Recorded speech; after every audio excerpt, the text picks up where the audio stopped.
Raha ny taremarika eo amin'ny fitantanany ny vondrom-bahoaka itsinjaram-pahefana dia mbola mifanalavitra ny malagasy sy ny frantsay. Ny vohitra indrindra izany ary nandritra ny fionana dia ny faharoa eo amin'ny vondrom-bahoaka itsinjaram-pahefana iny.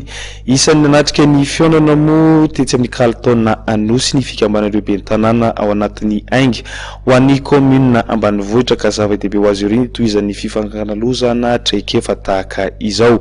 Vola Ravoafy sy Tsirakoto Arsan hatrany. Mifanalavitra ny fitantanana eo amin'ny vondrom-bahoaka itsinjaram-pahefana malagasy sy frantsay.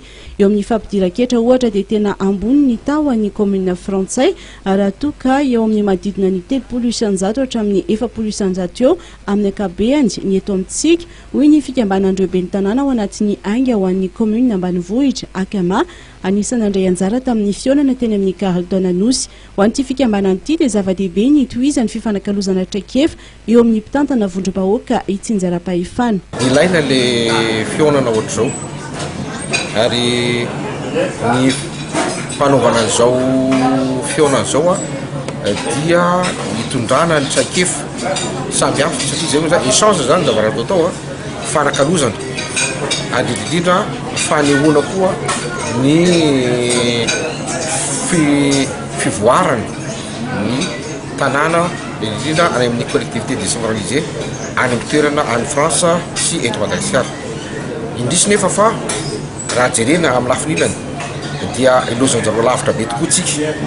Ny antony dia be da be ireo sakatsakana zay tsy ahafahantsika commune indrindra zay commune rurale eto Madagasikara ano an'izay fivoaran'izay araka ny tokony izy. Ny fikambanan'ny ben'ny tanàna amin'ny komina ambanivohitra dia vao nanova ny bureau national omaly lany ho filohan'ity fikambanan'ity ny ben'ny tanàna ny Talatamatsy nambarany fa ny ampirahina ny komina ambanivohitra no lara-pamehana ho azy.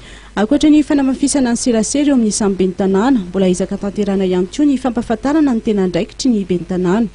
Ilaina sensibilisation an'le maire zany sensibilisena koa ny vahoakany dia ny trapanjakana koa misensibiliser ara-dalàna tena mamoaka mihitsy anaty afisy amin'ny gazety manentana hoe nareo nge tokony andoha zao etrotra fa raha zay zavatra zay no tafavoaka ara-dalàna tsy miandro vansan'izany ny commune fa mahavita tena ny commune. Ny filovaovan'ny fikambanan'ny ben'ny tanàna amin'ny komina ambanivohitra izay nanamafy fa ny fanatsarana ny fampidiran-ketra no anisan'ny lalana ahafahan'ny komina manatanteraka ny asa fampandrosoana.